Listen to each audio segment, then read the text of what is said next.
CEO of VMware, Paul Maritz once said, "Cloud is about how you do computing, not where you do computing." Welcome to Compare Clouds Presents Hosting Static Website on AWS and Azure Clouds Part 1. In this part, we will see how we can host our static website on Amazon Web Services Cloud.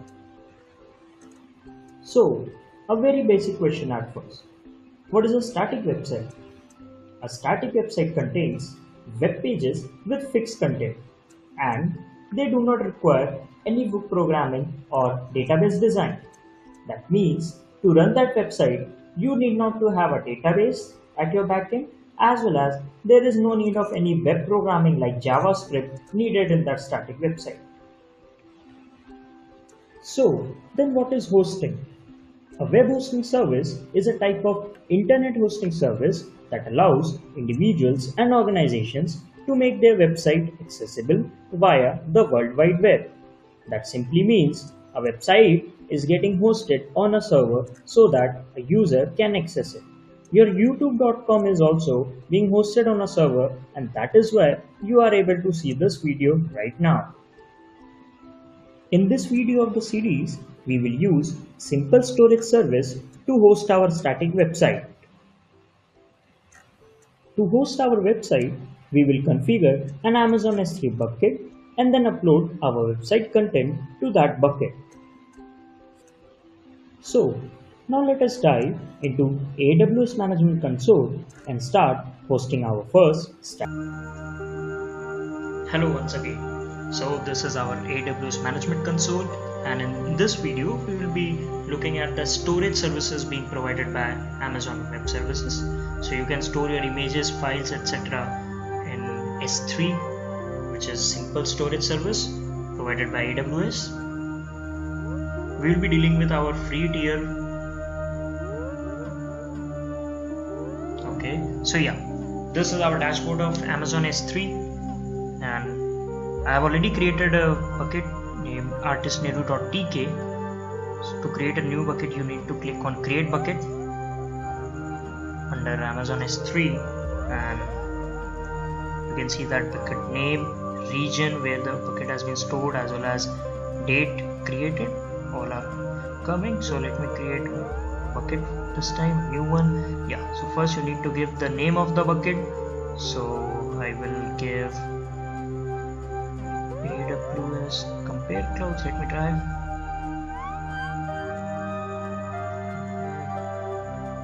Clouds. Yeah, it's available. Then you need to choose the region where you want to deploy your bucket.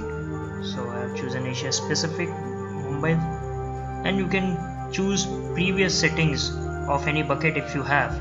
So as I have artistneru.tk, so it's showing it, but I will create new settings for this bucket. So let me click on next.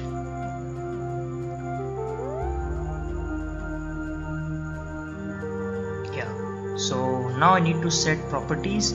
Here I have versioning, logging, and tags. Versioning is, for example, if you are storing an object and you modify it and then again you want to upload it, then you can give object 1.0 and then 1.1. so this will be versioning. Logging, you can choose setup access logs records that provide details about access requests, so who have accessed where this object, as we are concentrating more on static website hosting, so it will be very fruitful for us to enable, but for this experiment I will disable. Similarly, you can choose tags for your bucket, but I don't need it right now, so I will go ahead. Then permissions you can set for, as I am the owner of this bucket, so for me I will keep read and write both enabled for object as well as object permissions also, and let the public see what the object is, so let the public read it basically. So I will enable the read access, and system permissions I will not enable, I will just leave it like this. So next. Now as you can see, we can review here name and region, properties, permissions being granted. Okay, let's disable system permissions. Okay, bucket. So yeah, so our AWS Compare Clouds bucket has been created now. You can check the properties by clicking it over once. Then you can see the permissions as well as the management of that object. So yeah, in the properties section you can see static website hosting is available and it is in disabled mode right now. I will click it to make it enabled and use this bucket to host a website. Then you need to give the index page as well as the error page, so that when someone click on that link, the endpoint, so these objects will be available. So let me write index.html. I will upload these files later. In this video you will see that error.html. Then if you need to choose any redirections rule, like for example, and from where this endpoint URL should proceed further to any specific domain. So our bucket has been created now, and you can go with the advanced settings also, but for this experiment it's fine. We'll talk about it someday else. And AWS Compare Clouds, yeah. So I have clicked. Now I will upload index.html as well as error.html in my AWS Compare Clouds file. Add this. You can choose more number of files also. For this experiment purpose, for this demo, I am just choosing 2 mandatory files. Now let me show you that, yeah, instead of uploading I will go for next. Then you can choose settings for this particular file here itself. Manage public permissions. I will give grant public read access, so that other AWS users specifically under my same network can access it, but they will not be able to modify or do some changes. Then storage class, you have standard, you have standard IA, you have reduced redundancy. Standard basically offers low latency, and standard IA is infrequent access, and reduced redundancy is like when you have very infrequent access to the data and you don't want much more replication. You can go for encryption if you want. I have selected none here. Then you can provide metadata for your object, which is here files, for example index.html or error.html. Then we click on upload. So here you can see error.html as well as index.html both have been uploaded. Here we can check for the properties of index.html first, permissions being granted for the page. Now I will click on everyone so that index.html will be accessible to any user of my management console. I have saved it, and let me go to the overview section and have a look at the overview. Yeah, owner, last modified, and all things are coming. Yeah, here is a link of that particular index.html. So if I will click on it, I will be able to access the content of that page. First let me make public. Okay, so I made this public, success. Then I can click on properties and we can check storage class, encryption, metadata and tags, and permissions being granted for that file.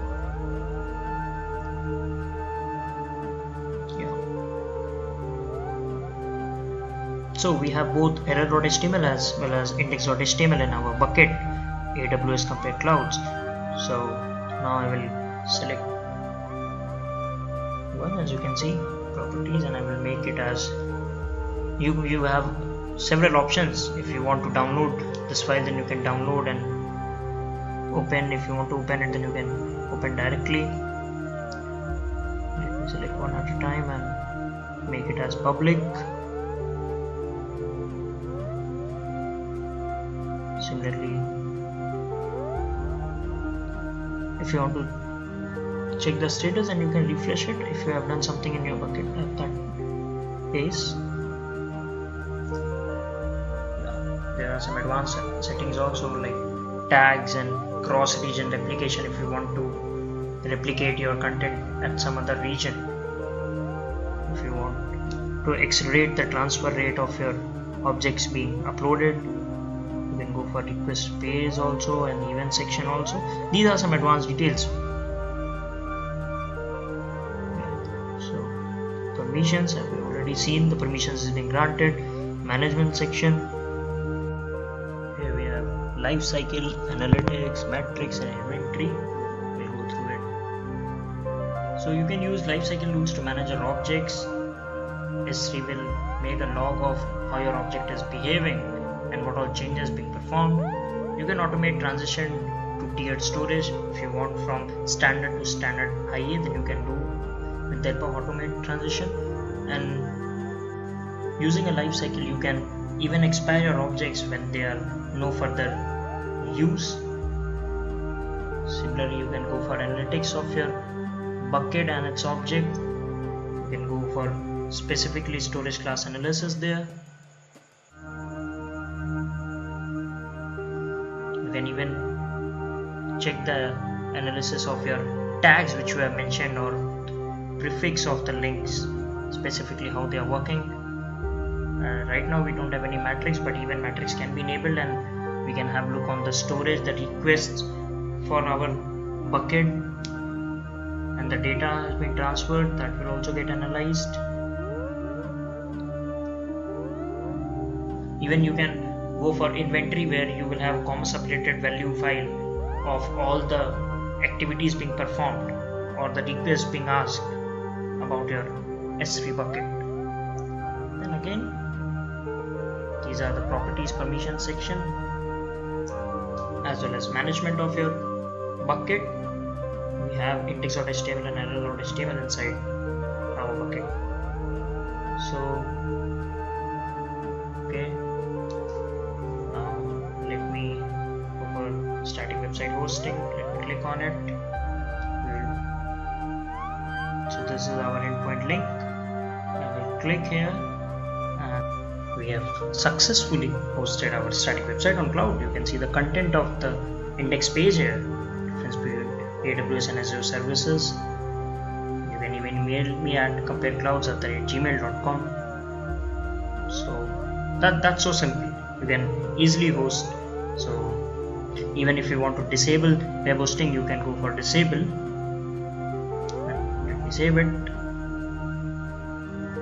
Right now the content is enabled because we have the same link here.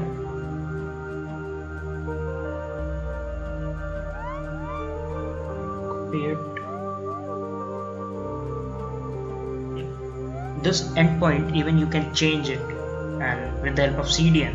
Now let me show you the same link in our other browser, internet browser also. That's working fine. So we have successfully hosted our static website through Amazon Web Services. Now you can, let me select both of them and let me delete them as it's not required anymore.